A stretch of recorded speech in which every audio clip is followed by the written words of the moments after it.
नमस्कार दोस्तों, मैं विक्रांत चौधरी एसके बुक्स के यूट्यूब चैनल पर आपका स्वागत करता हूं। दोस्तों, हर बुधवार को आपके लिए करंट अफेयर्स की क्लास लेके आता हूं, जिसमें हम पिछले सप्ताह के इम्पोर्टेंट करंट अफेयर्स के क्वेश्चन पर चर्चा करते हैं। इस क्लास में दोस्तों करंट अफेयर्स के साथ साथ हम उन्हीं क्वेश्चन से संबंधित स्टैटिक जीके को भी सॉर्ट आउट करते हैं। तो नज़र डाल लेते सबसे पहले सारणी पर किस फील्ड से कितने क्वेश्चन लिए गए हैं। 35 सवाल हैं पिछले सप्ताह के। नए पैटर्न के आधार पर आपको ये क्लास तैयार करवाई गई है। खेल की बात करें दोस्तों, खेल से 4 क्वेश्चन हैं। प्रमुख व्यक्ति और नियुक्ति से 8 क्वेश्चन लिए गए हैं। स्थान से 6 क्वेश्चन हैं। पुरस्कार की बात करें तो पुरस्कार से 3 क्वेश्चन हैं। पुस्तक से 3 क्वेश्चन हैं। रक्षा की बात करें तो रक्षा से 5 है और लास्ट में विविध से 6 क्वेश्चन है। टोटल कितने हैं? 35 क्वेश्चन हैं। शुरुआत करते हैं हमेशा की तरह खेल के साथ में। पहला सवाल देखते हैं खेल का आज का।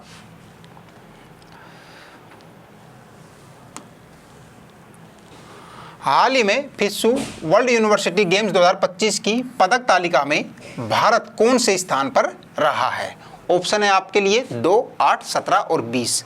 आप वीडियो को पॉज करके एक बार आपका राइट आंसर देखना है, क्या राइट आंसर है। उसके बाद जब कंप्लीट वीडियो हो जाएगा तो आपको अपना ही रिव्यू लेना है कि 35 क्वेश्चन में आपका कितने क्वेश्चन राइट हुए हैं। तो राइट आंसर क्या होगा आपका? 20।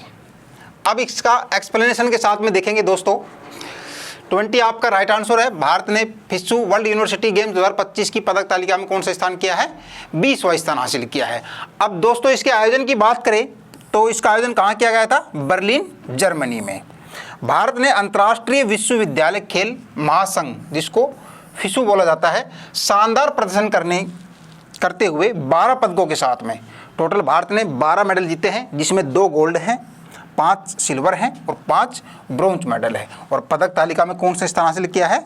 20वां स्थान हासिल किया है। ठीक है। बात करें दोस्तों फिस्सू के मुख्यालय की, यानी कि खेल महासंघ, जो विश्वविद्यालय खेल महासंघ है, उसका मुख्यालय की बात करें तो कहाँ पड़ता है? लोजेन, स्विट्जरलैंड में इसका मुख्यालय है। क्लियर है? आगे देखें, नेक्स्ट बात करेंगे। हाल ही में भारतीय राष्ट्रीय फुटबॉल टीम का मुख्य कोच किसे नियुक्त किया गया है? ऑप्शन है स्टीफन कॉन्स्टेंटाइन, बी है खालिद जमील, सी है स्टीफन टार्कोविच और डी है सुनील छेत्री। तो भारतीय राष्ट्रीय फुटबॉल टीम के मुख्य कोच की बात करें दोस्तों तो कौन राइट आंसर क्या होगा आपका? खालिद जमील। मिलान करते जाना है कितने आपके राइट आंसर होते हैं। उसके बाद में लास्ट में आपको वीडियो में कमेंट करना है, सर हमारे इतने क्वेश्चन राइट हुए हैं। बात करें दोस्तों खालिद जमील की तो ये भारतीय हैं और लगभग 13 वर्षों के बाद में भारतीय कोच मिला है भारतीय राष्ट्रीय फुटबॉल टीम का। ठीक है। इससे पहले विदेशी कोच होते थे, लेकिन 13 वर्षों के बाद में कोई भारतीय मूल का इसमें कोच बना है। ठीक है। स्टीफन टार्कोविच और स्टीफन कॉन्स्टेंटाइन ये तीनों ही कोच की रेस में थे, लेकिन खालिद जमील को भारतीय फुटबॉल टीम का मुख्य कोच नियुक्त किया गया है। भारतीय फुटबॉल की बात करें तो दोस्तों अखिल भारतीय फुटबॉल महासंघ है, जिसको AIFF के नाम से जाना जाता है, जिनके द्वारा खालिद जमील को भारतीय फुटबॉल जो मुख्य टीम है उसका कोच नियुक्त किया गया है। नेक्स्ट बात करेंगे। हाल ही में 2027 राष्ट्रमंडल युवा खेलों की मेजबानी के लिए किसे चुना गया है? यानी कि 2027 का जो राष्ट्रमंडल युवा खेल का आयोजन होगा वो कहां पर आयोजन किया जाएगा? ऑप्शन है भारत, ऑस्ट्रेलिया, माल्टा, फिर सऊदी अरब। बताइए कौन सा होगा? माल्टा। तो माल्टा आपका राइट आंसर होगा। दोस्तों बात करें पहले राष्ट्रमंडल युवा खेलों की तो इसका आयोजन कहाँ किया गया था? 2000 में, सन 2000 में एडिनबर्ग, स्कॉटलैंड में इसका आयोजन किया गया था। और इस बार जो 2027 में जो राष्ट्रमंडल युवा खेलों का आयोजन किया जाएगा वो कहाँ किया जाएगा? माल्टा में। इस बार कुल 74 देश इसमें सम्मिलित हो रहे हैं और 8 स्पर्धाओं में ये टूर्नामेंट चलने वाला है। अच्छी बात यह है कि इस बार इसमें वाटर पोलो और नौकायान जैसे गेम भी इसमें सम्मिलित किए गए हैं। ठीक है। तो 2027 में राष्ट्रमंडल युवा खेलों का आयोजन कहाँ किया जाएगा? माल्टा में किया जाएगा और इस बार 74 देश इसमें पार्टिसिपेट कर रहे हैं। कुल 8 स्पर्धाओं में ये टूर्नामेंट चलने वाला है और जो नए स्पर्धाएं शामिल की गई वो क्या की गई है? वाटर पोलो और नौकायान। क्लियर? आगे बढ़ते हैं। हाल ही में आयोजित किए जाने वाले एशियाई रग्बी अंडर 20 चैंपियनशिप के शुभंकर का क्या नाम है? तो शुभंकर लॉन्च कर दिया गया है एशिया रग्बी अंडर 20 चैंपियनशिप का। तो ऑप्शन है आपके लिए जलज, परी, बबलू या फिर अशोक। तो क्या होगा आंसर? अशोक। बात करें दोस्तों इस एशियाई रग्बी अंडर 20 चैंपियनशिप की, तो बिहार के मुख्यमंत्री नीतीश कुमार ने पहली बार आयोजित होने वाले एशिया रग्बी अंडर 20 चैंपियनशिप 2025 के शुभंकर एवं लोगों का अनावरण किया है। इसका अनावरण किसने किया है? बिहार के सीएम नीतीश कुमार जी ने। ठीक है, और ये जो टूर्नामेंट है ये 9 और 10 अगस्त को राज्य का जो खेल अकादमी सह बिहार खेल विश्वविद्यालय जो राजगीर में है वहाँ पर इसका आयोजन किया जाएगा। कब किया जाएगा? 9 और 10 अगस्त को पहली बार हो रहा है ये बिहार में। और इसका जो शुभंकर है उसका शुभंकर का जो लॉन्च किया गया है वो बिहार के सीएम नीतीश कुमार जी द्वारा लॉन्च किया गया है। क्या नाम है? अशोक। आगे बढ़ते हैं। अब प्रमुख व्यक्ति और नियुक्ति के क्वेश्चन देखते हैं। हाल ही में सशस्त्र सीमा बल यानी कि एसएसबी का महानिदेशक किसे नियुक्त किया गया है? महानिदेशक यानी कि डीजी किसे नियुक्त किया गया? किसका? एसएसबी का। ऑप्शन है आपके लिए मानवी अरोड़ा, संजय सिंघल, विनोद चौहान और सुखदेव सिंह। तो एसएसबी का जो महानिदेशक नियुक्त किया गया है वो किसे किया गया है बताइए? हाँ, संजय सिंघल को।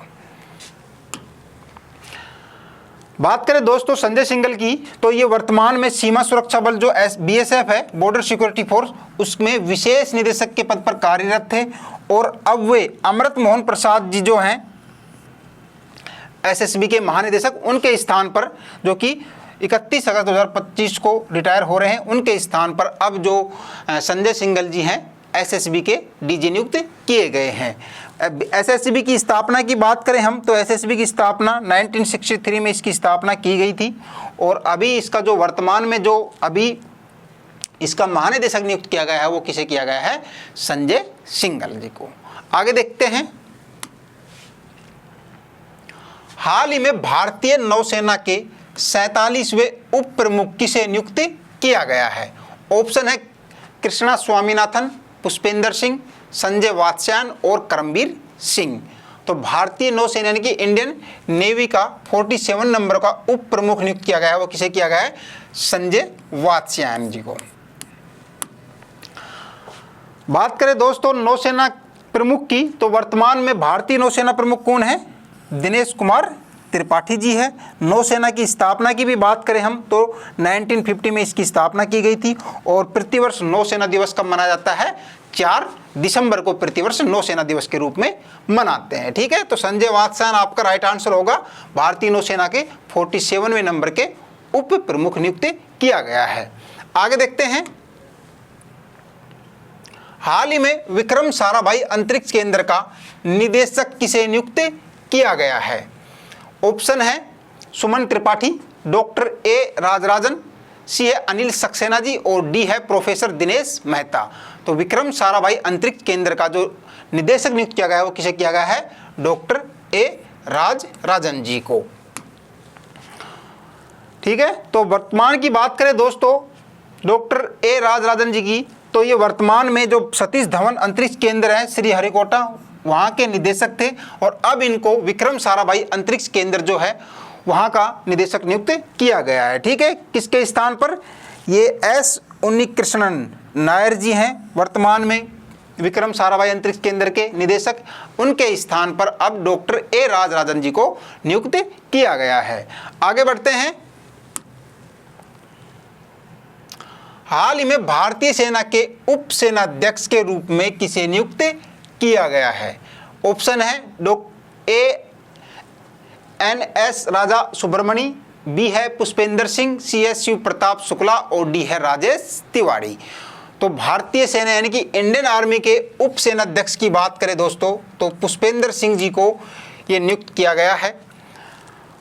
ठीक है, और सेना प्रमुख की बात करें तो कौन है? उपेंद्र द्विवेदी।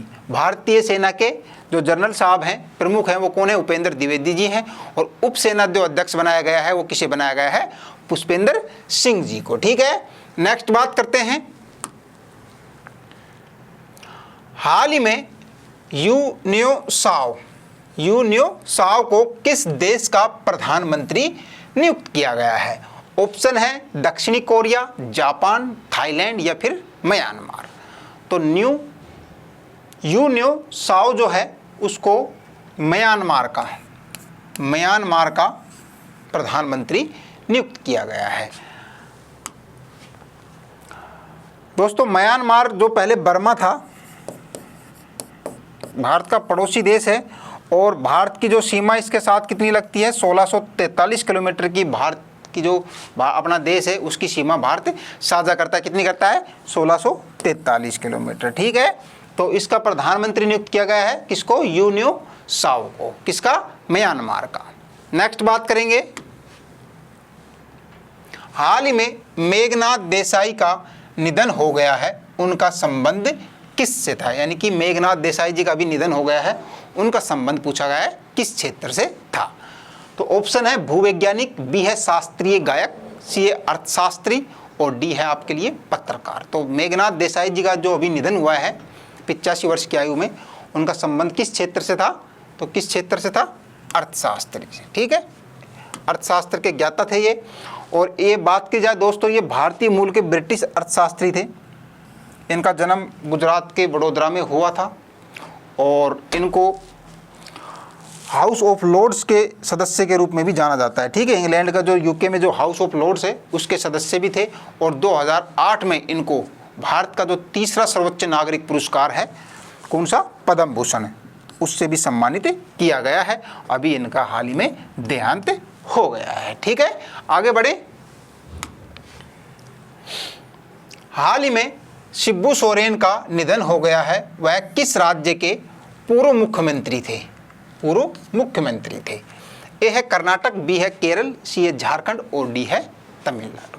तो शिबू सोरेन जी हैं, उनका भी निधन हुआ है और वो किस राज्य के पूर्व मुख्यमंत्री थे ये पूछा गया है। तो किस राज्य के थे मुख्यमंत्री? झारखंड के। इनकी बात करें दोस्तों तो शिबू सोरेन जी झारखंड मुक्ति मोर्चा के संस्थापक हैं और इन्हें दिसोम गुरु के नाम से भी जाना जाता था। ठीक है, फेमस थे ये दिसोम गुरु के नाम से। और यूपीए सरकार जब थी उस समय उनको कोयला मंत्री भी बनाया गया था।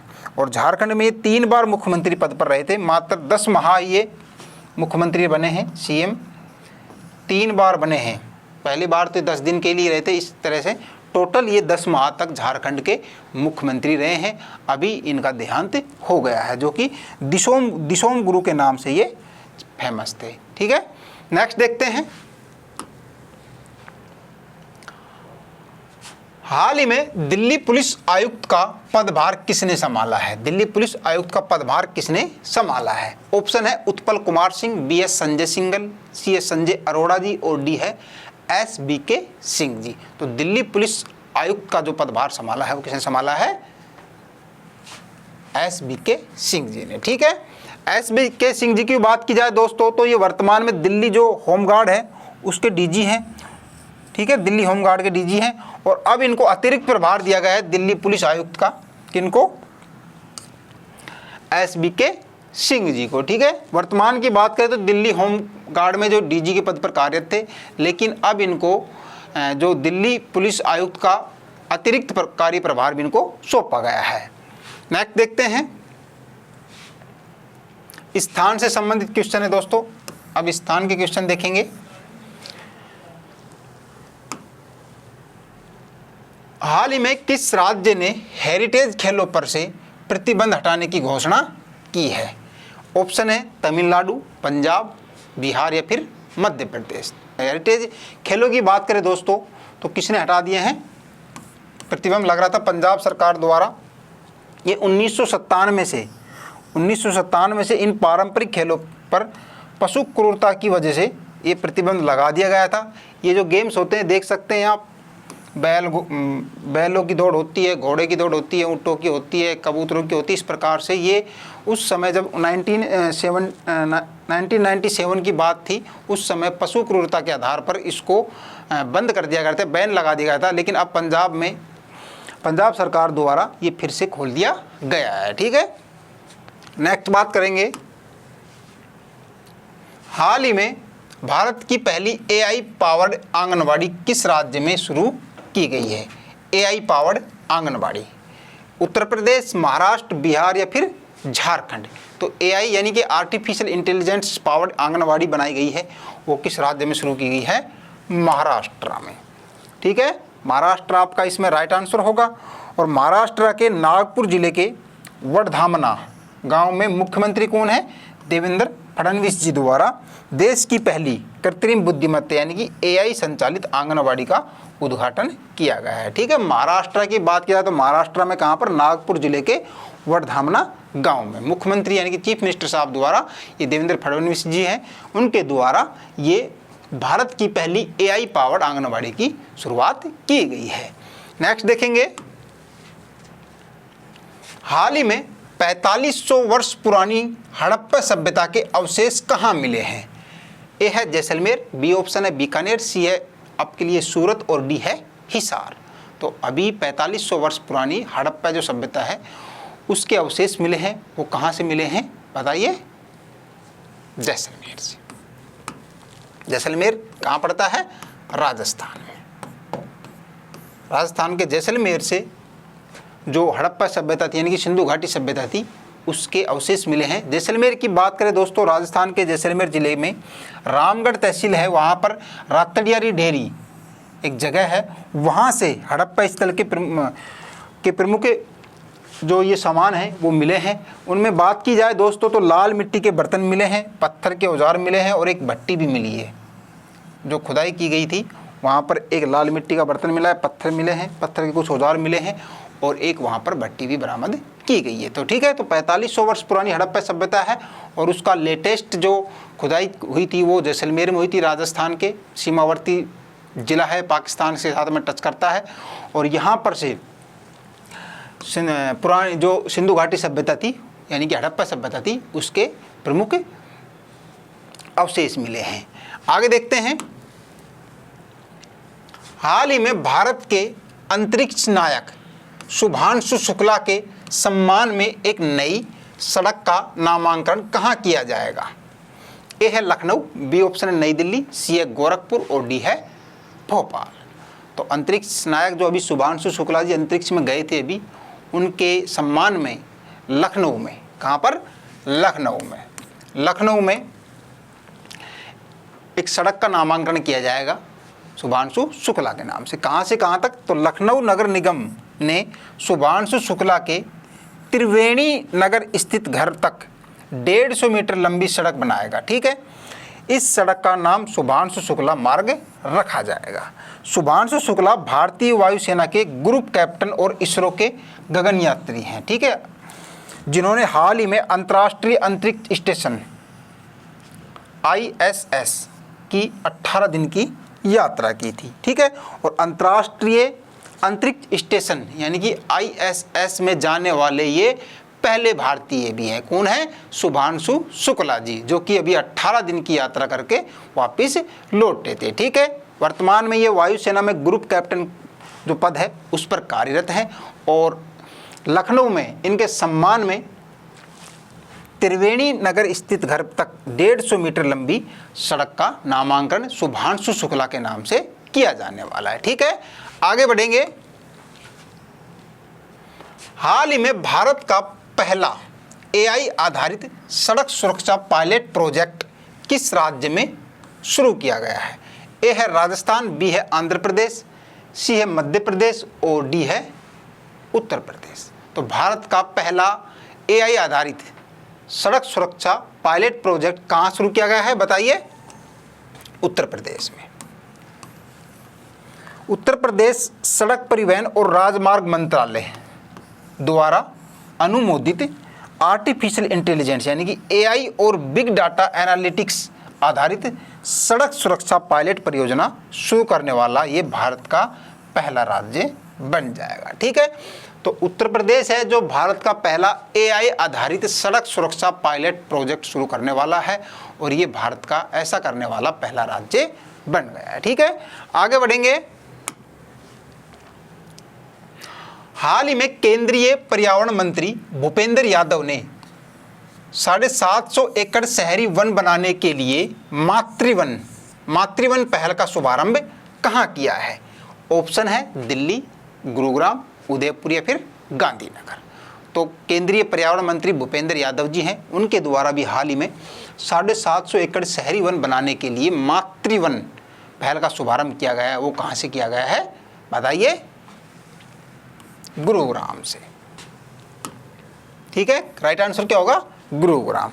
पर्यावरण, वन एवं जलवायु परिवर्तन मंत्री भूपेंद्र यादव और आवास एवं शहरी मामलों के मंत्री मनोहर लाल खट्टर जी गुरुग्राम में मातृवन पहल के शुभारंभ की अध्यक्षता की। ठीक है, मातृवन पहल अरावली पहाड़ी क्षेत्र में 750 एकड़ में फैला एक थीम आधारित शहरी वन है। ठीक है, तो इसका जो उद्घाटन किया गया है वो पर्यावरण, वन एवं जलवायु परिवर्तन मंत्री कौन है? भूपेंद्र यादव जी।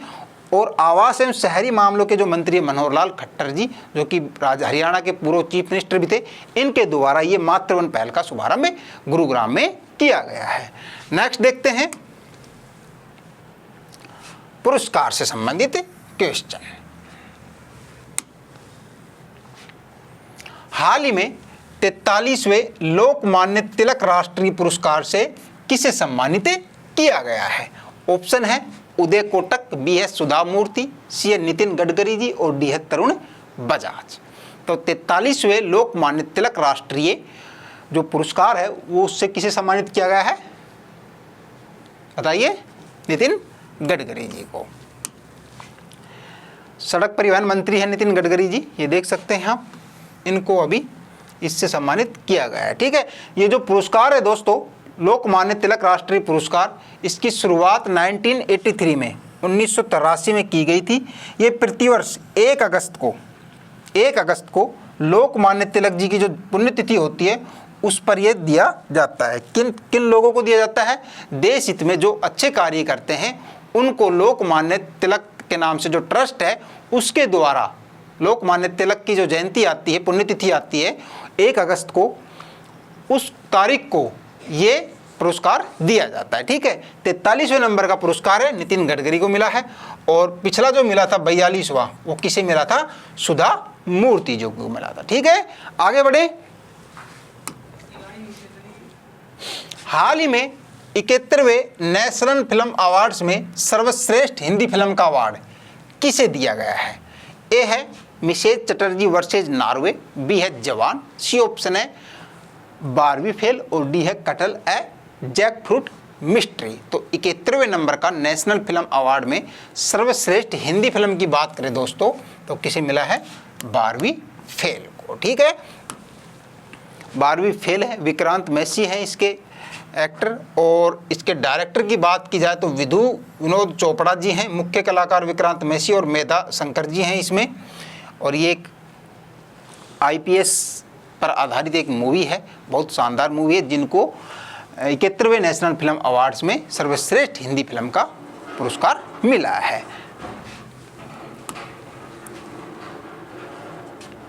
हाल ही में 71वें नेशनल फिल्म अवार्ड्स में सर्वश्रेष्ठ अभिनेता का अवार्ड किसे दिया गया है? ऑप्शन है ए है विक्रांत मैसी, बी है शाहरुख खान, सी है अक्षय कुमार और डी है ए और बी दोनों। तो 71वें नंबर का जो नेशनल अवार्ड मिला है, फिल्म अवार्ड, वो किसे मिला है? सर्वश्रेष्ठ अभिनेता का।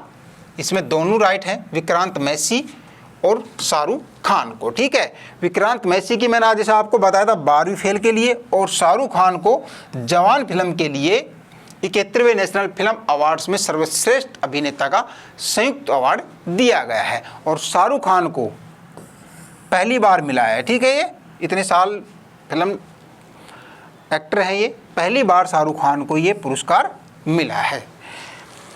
और अभिनेत्री की बात करें दोस्तों, सर्वश्रेष्ठ अभिनेत्री रानी मुखर्जी को मिला है, जिनकी मूवी है मिसेज चटर्जी वर्सेज नॉर्वे के लिए रानी मुखर्जी को सर्वश्रेष्ठ अभिनेत्री का पुरस्कार मिला है। तो क्लियर हो गया आपका, सर्वश्रेष्ठ हिंदी फिल्म का अवार्ड किसे मिला है? 12वीं फेल। सर्वश्रेष्ठ अभिनेता का अवार्ड किसे मिला है? विक्रांत मैसी और शाहरुख खान को।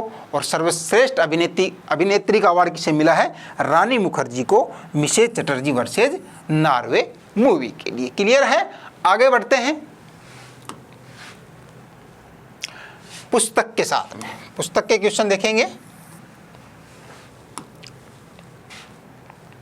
हाल ही में the man who became cinema Dilip Kumar नामक पुस्तक किसके द्वारा लिखी गई है? ऑप्शन है संदीप शर्मा जी, बी है अखिल तनेजा जी, सी है अशोक चोपड़ा जी और निधि है अरोड़ा जी, निधि अरोड़ा। तो the man who became cinema Dilip Kumar नामक पुस्तक के लेखक कौन है? अशोक चोपड़ा जी। ठीक है, अशोक चोपड़ा जी हैं। ये पुस्तक का टाइटल पेज है, Dilip Kumar the man who became cinema Dilip Kumar, जिसके लेखक कौन है? अशोक चोपड़ा जी। ठीक है, आगे बढ़े।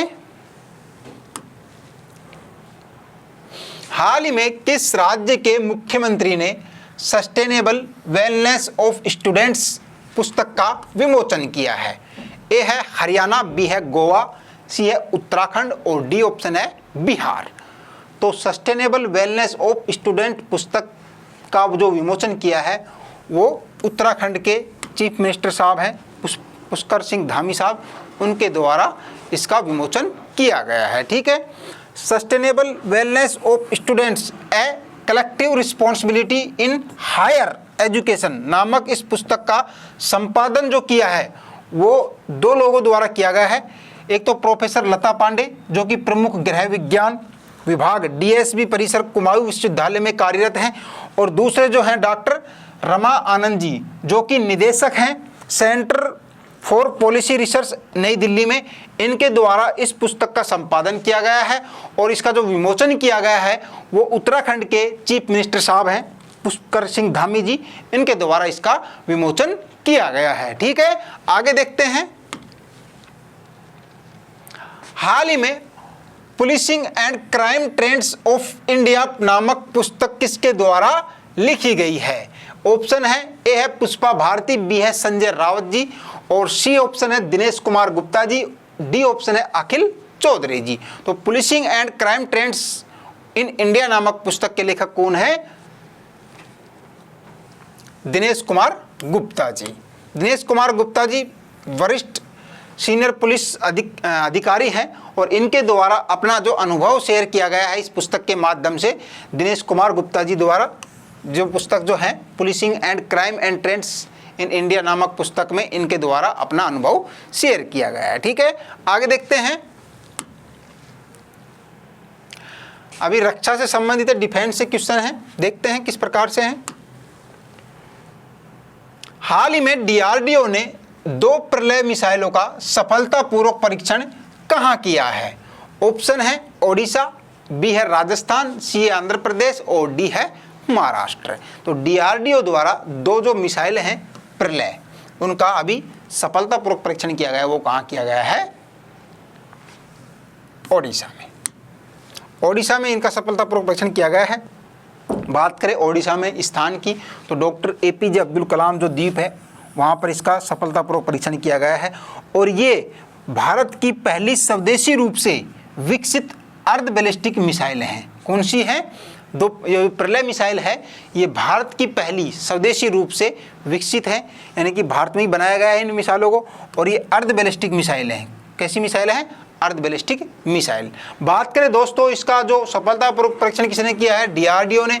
तो डीआरडीओ की बात करें तो फुल फॉर्म क्या होता है? रक्षा अनुसंधान एवं विकास संगठन इसका फुल फॉर्म होता है। इसकी स्थापना की बात की जाए तो 1958 में इसकी स्थापना की गई थी। ठीक है, मुख्यालय कहाँ है? नई दिल्ली में पड़ता है और इसके वर्तमान में जो अध्यक्ष हैं वो डॉक्टर समीर वी कामत साहब इसके डीआरडीओ के वर्तमान में अध्यक्ष पद पर कार्यरत हैं। क्लियर है? आगे बढ़े। हाल ही में भारतीय सेना द्वारा दिव्य दृष्टि सैन्य अभ्यास का आयोजन कहां किया गया? ए है मध्य प्रदेश, बी ऑप्शन है तमिलनाडु, सी है सिक्किम और डी है महाराष्ट्र। तो इंडियन आर्मी द्वारा जो युद्ध अभ्यास है दिव्य दृष्टि सैन्य अभ्यास, इसका आयोजन कहां किया गया है? सिक्किम में। सिक्किम आपका राइट आंसर होगा। पूर्वी सिक्किम में उच्च ऊंचाई वाले क्षेत्र में दिव्य दृष्टि सैन्य अभ्यास किया गया। ठीक है, जिसमें युद्ध क्षेत्र जागरूकता, निगरानी और त्वरित निर्णय लेने के लिए अत्याधुनिक प्रणालियों का परीक्षण किया गया है। क्या उद्देश्य है? आधुनिक युद्ध क्षेत्र में अधिक देखने, शीघ्रता से समझने और तेजी से कार्य करने की क्षमता को इसमें विकसित करना है। और इसका आयोजन जो किया गया है वो सिक्किम के उच्च ऊंचाई वाले क्षेत्र में इसका आयोजन किया गया है। कहाँ पर? सिक्किम में। ठीक है, नाम की बात की जाए तो दिव्य दृष्टि सैन्य अभ्यास इसको नाम दिया गया है। नेक्स्ट बात करेंगे, हाल ही में गोवा शिपयार्ड लिमिटेड ने भारतीय तटरक्षक बल के लिए कौन सा पोत लॉन्च किया है? ऑप्शन है ICGS वीर, बी है INS अरिहंत, सी है ICGS अटल और डी है INS वीर। तो गोवा शिपयार्ड लिमिटेड द्वारा जो भारतीय तटरक्षक बल है, कोस्ट गार्ड है, उनके लिए एक पोत लॉन्च किया गया है। वो कौन सा किया गया है? ICGS अटल। ठीक है, कहाँ पर? तो गोवा शिपयार्ड लिमिटेड ने वास्को द गामा में भारतीय तटरक्षक बल के लिए तीव्र गश्ती पोत, जो जिसका नाम क्या है? ICGS अटल, इसका शुभारंभ कर दिया गया है। और इसका निर्माण किसने किया था? गोवा शिपयार्ड लिमिटेड द्वारा। ठीक है, आगे बढ़ते हैं। हाल ही में भारत ने किस देश के साथ समुद्री सुरक्षा और संरक्षण सहयोग के लिए समझौता किया है?